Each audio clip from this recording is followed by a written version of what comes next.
મિત્રો, હું છું જાસ્મીન. મંગળ પ્રભાતના સવારના મહત્વના સમાચારોમાં આપનું સ્વાગત છે.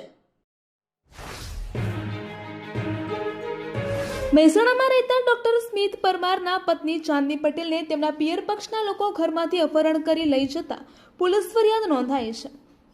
ચાંદની પટેલ અને ડોક્ટર સ્મિતના 4 મહિના પહેલા જ પ્રેમ લગ્ન થયા હતા, જેનાથી યુવતીના પરિવારજનો નારાજ હોય યુવતી જ્યારે તેની સાસરીમાં રહેતી હતી ત્યારે બપોરના સમયે આવેલા તેમના માતા પિતા સહિતના શખ્સોએ વાળ પકડી ઘરમાંથી ખેંચી ગયા હતા. અપહરણની સમગ્ર ઘટના ઘરમાં લગાવેલા સીસીટીવી કેમેરામાં કેદ થઈ છે. પોલીસે અપહૃત યુવતી અને અપહરણકારોની શોધખોળ હાથ ધરી છે. કડી વિસ્તારમાં જુગાર અને પ્રોહિબિશન જેવી અસામાજિક પ્રવૃત્તિઓ પર લગામ લગાવવા માટે ઉચ્ચ પોલીસ અધિકારીઓની સૂચના અનુસાર કડી પોલીસ દ્વારા કડક કાર્યવાહી કરવામાં આવી રહી છે.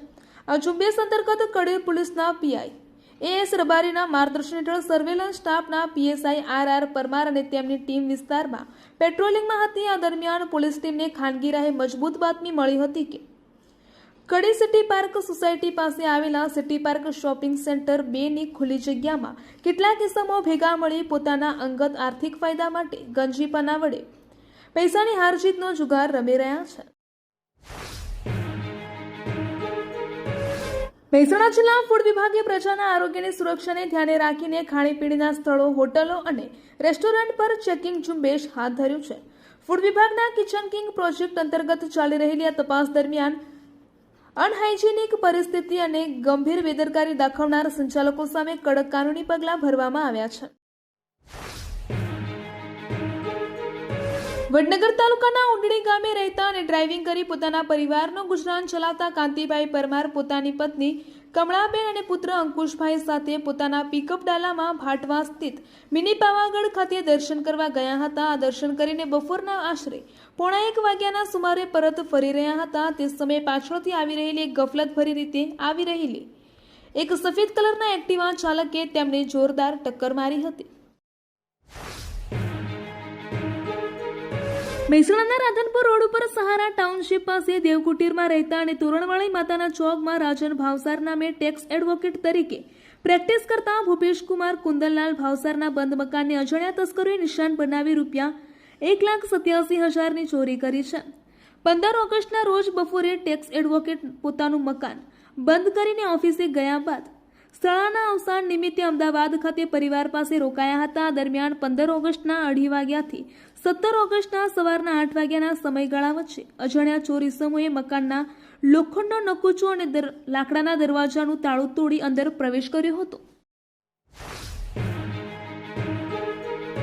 હિરાલુ શહેરમાં સંત શિરોમણી શ્રી ગુરુ રવિદાસજી મહારાજની 650મી જન્મ જયંતિની ઉત્સાહભેર ઉજવણી કરવામાં આવી હતી. આ પ્રસંગે કાશીથી પધારેલા પવિત્ર કળશથી ભવ્ય શોભાયાત્રા યોજાઈ હતી, જેના કારણે સમગ્ર નગરમાં ભક્તિમય માહોલ છવાયો હતો.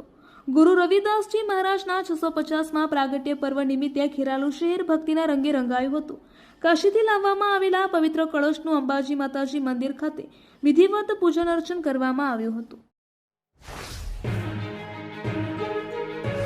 ઊંઝા તાલુકાના બ્રાહ્મણવાડા પોલીસ મથકના હેડ કોન્સ્ટેબલ ભીખુબા મનુજી વાઘેલાને લાંચ કેસમાં વિસનગરની સ્પેશિયલ એસીબી કોર્ટે 4 વર્ષની સજા અને 40,000નો દંડ ફટકાર્યો છે. આ કેસ 7 વર્ષ જૂનો છે, જેમાં દારૂ પીધેલા આરોપીને છોડાવવા અને ચાર્જશીટ ઝડપી કરવા માટે લાંચ માંગવામાં આવી હતી. આ ઘટના 20 ફેબ્રુઆરી 2019ના રોજ બની હતી. બ્રાહ્મણવાડા પોલીસ મથકે દારૂ પીધેલી હાલતમાં ઝડપાયેલા આરોપીને છોડાવવા અને તેની ચાર્જશીટ ઝડપી રજૂ કરવા માટે હેડ કોન્સ્ટેબલ ભીખુભા વાઘેલાએ ₹7,000ની લાંચ માંગી હતી. આ રકમમાં 5,000 વહીવટ માટે અને 2,000 ઉપલા અધિકારીઓ માટે હોવાનું જણાવવામાં આવ્યું હતું. બનાસકાંઠા જિલ્લામાં ગેરકાયદે જુગાર પ્રવૃત્તિ સામે એલસીબીએ કડક કાર્યવાહી કરી છે.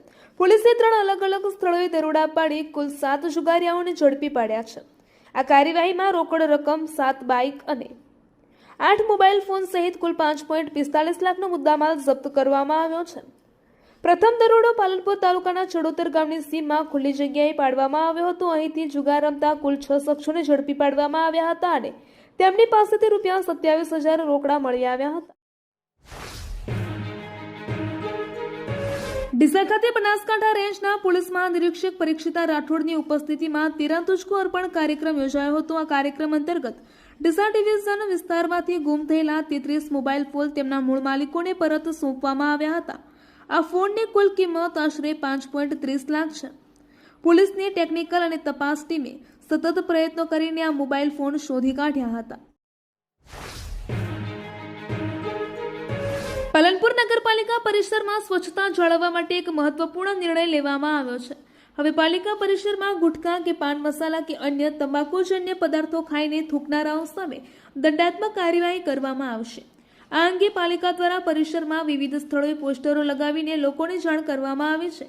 આ પોસ્ટરોમાં સ્પષ્ટ સૂચના આપવામાં આવી છે કે ગુટખા કે પાન મસાલા ખાઈને થૂંકતા પકડાશે તો ₹500નો દંડ વસૂલવામાં આવશે.